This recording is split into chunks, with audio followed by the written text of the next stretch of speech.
Yeah, shadow work is just that. Okay? Shadow work involves you walking into your shadows. Okay? Walking into the person that you used to be, or more or less walking into the person, okay, into the rooms that are inside of you to visit the person that you may not have shined the light on for so long. This is why it's shadow work. This person has been sitting in the shadows. It's your adolescent self. Been sitting in the shadows of your spirit. A lot of us been hearing the term shadow work because the earth and the universe been pushing towards humans, okay, winning this spiritual warfare for ourselves, for our life. Okay? And it's going to begin with the shadow work. And I want us to understand that when you really doing the shadow work, you know you've really done it. Okay? When you go deeply within yourself, it involves meditation. It involves a multiplicity of different activities, mindfulness activities, meditative exercises, such as journaling. Okay? Such as deep meditation. Okay? Some contemplation. Okay? Some mentating. Okay, some introspecting. Okay, some spectating. Sometimes it doesn't require you to involve yourself in past memories. Sometimes you just got to be looking at yourself and taking notes. Okay, so shadow work is important, and it's no easy task, and it requires a repetition. Requires you to keep revisiting the same place and to be doing different things. Okay, if you've been joining us, okay, on this adventure to evolve our mind, body, and spirit, beginning with doing the shadow work so we can fully be receptive of the riches of the present, of what we're receiving from the people, the places, and the things. If you've been joining us, then you may have also been doing the soul work, not the homework. Okay? And one of those tasks that I've commissioned us with, okay, was to write down your most traumatic experience.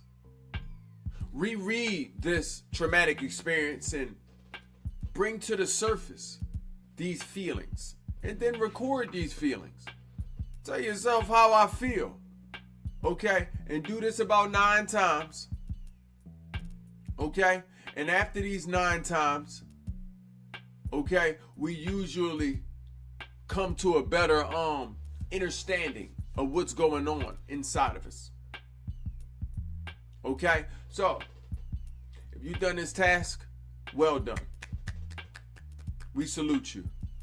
Okay, it's no easy task. It may take you some longer decompression times for you to transition back into reality, back into the present. Okay? But you've done the first job. You've done the work. Okay? And I want to share a little bit of work that I've done. I remember in the past, right, when I sat and went into myself doing the work, roughly about 8 years and some change. Okay, doing the work within my own self. Realizing that I may be missing something. You ever go through life and you realize you may be missing something? Something may be going on. Maybe you've missed maybe you dropped the ball somewhere. Maybe just something ain't adding up. And I remember something wasn't adding up for me. I remember a lingering feeling.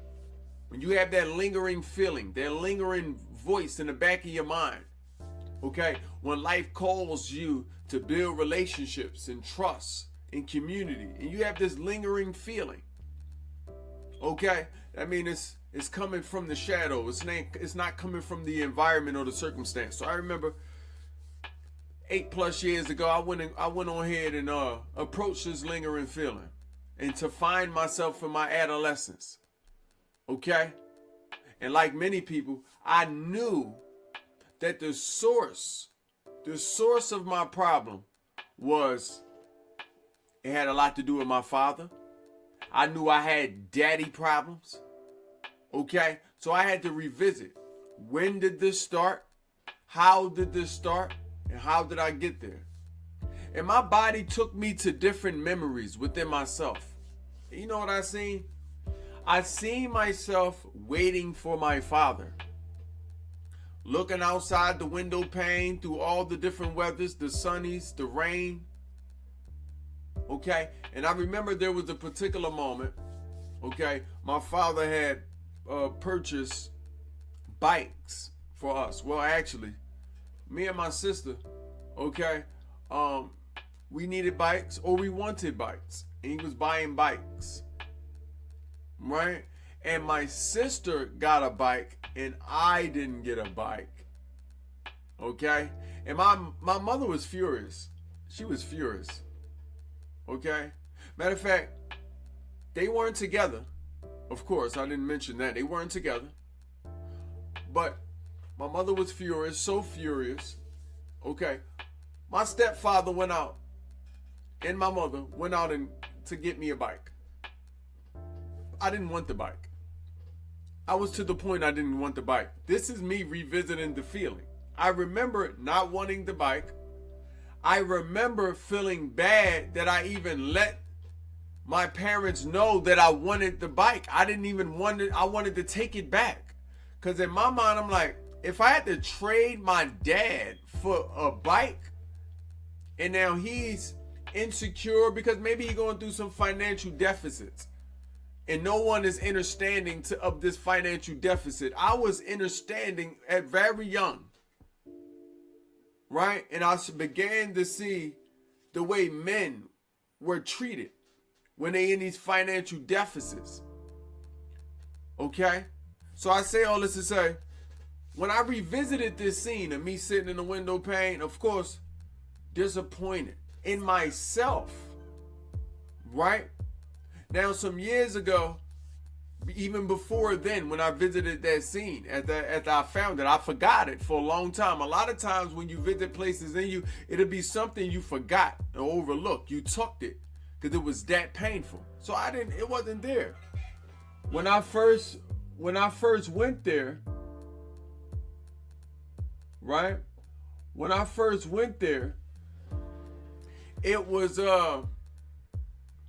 just a scene, and I seen the same window pane, but then I also thought that I was disappointed in my father. I thought I was disappointed in my father.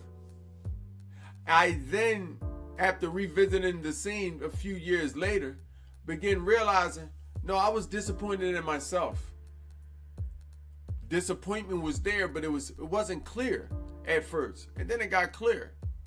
Of course, I was a little wiser, a little bit more honest with myself. Of my expertise and my wisdom in my own field of study had grown. Okay, so I began to realize I was disappointed in myself. More than that, this disappointment also grew into anger. I was angry with myself. So angry I became a perfectionist. I couldn't do anything wrong. I couldn't lie. You know, of course I told lies after that, but it hurted me to do so because of where I began at. Right? I thought of myself as a bad little boy, and I was never a bad little boy. I was a perfect little boy. Right? But nevertheless, I thought of myself this way, and it grew into anger problems. I was angry with my mother. I was angry with my stepfather. I was angry with my sister, and then all of my other siblings, because I'm the eldest of 11. I was angry with them all. They didn't know this. No one knew this. Then I grew angry with life itself. I started telling myself, I don't want to be here. How many times you remember when you was a little, in your adolescence, you didn't want to be born. You hated the people that birthed you. Remember hate? The first thing you hated? I do. Okay? And I had a strong disposition for life in the universe. Very strong. Okay? And I was even suicidal at points. I didn't want to be alive. Okay? I endangered myself. I tried to commit suicide a few times. Okay, not throughout the course of a long time, but maybe like 2-3 times, 3 times within the same month. And mind you, I was still in the single digits. Traumatic. And so I say all this to say, because I'm free, I can share with you. I can share with the world. I don't want anybody to be going through any of these things and allowing these things to hide from themselves. And I want people to actually know me on a personal level and see that I'm vulnerable enough to be able to share these things. Okay? I'm brave enough.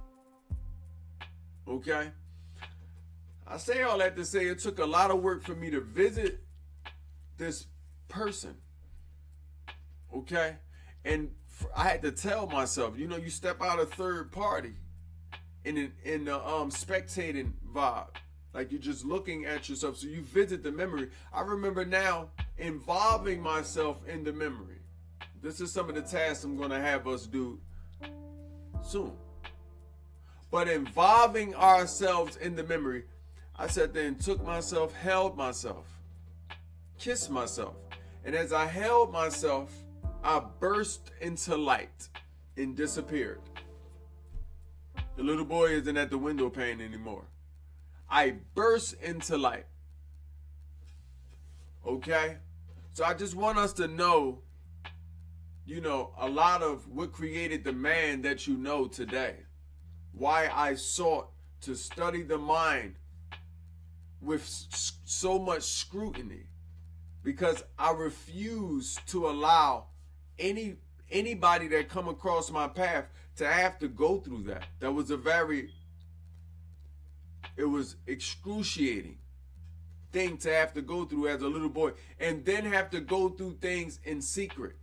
And I want you to know that it could be a chance. If there was some trauma, something happened in your baby's life, it's a high chance that they didn't tell you.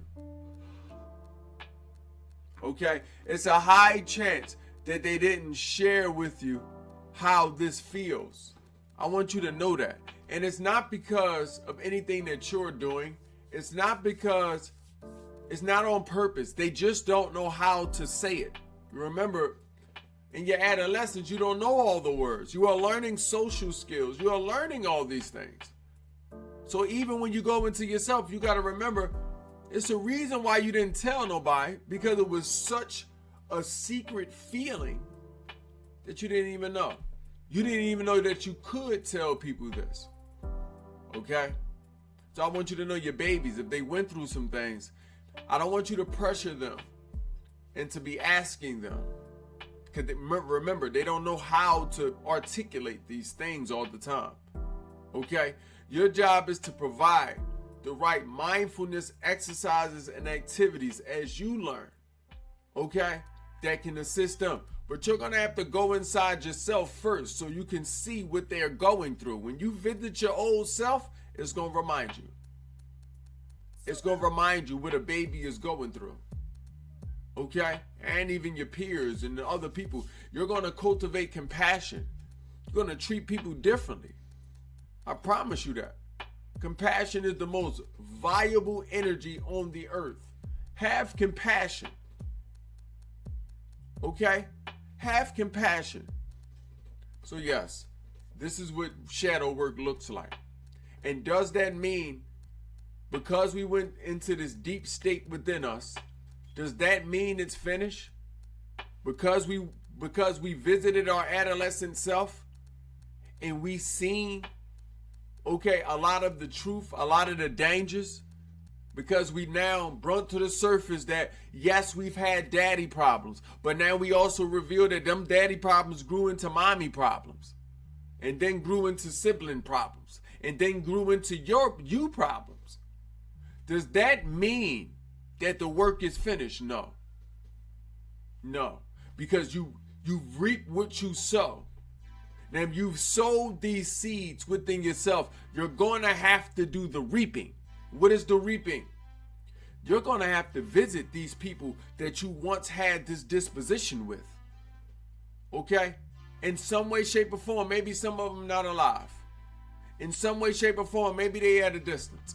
In some way, shape, or form. Maybe you visit them inside yourself. Doesn't matter. If you have the chance to visit people while they're alive, and while you can, do that. Because you're saving you. You're becoming whole again.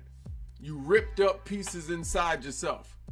As I mentioned, my daddy problem grew into mommy problems. These became personality defects. Your personality traits may not be traits at all. They could be defects. You act a certain type of way because you are defected. You don't understand your defections, and it's okay. But if you see the way things grow, like, for example, and no, I'm not excusing the fact that the things that you went through can also lead to you growing into the problem solver and it creating you. All of us have grown into a person, if you're walking in purpose, to try to help people avoid what you've been through. All of us have been through that.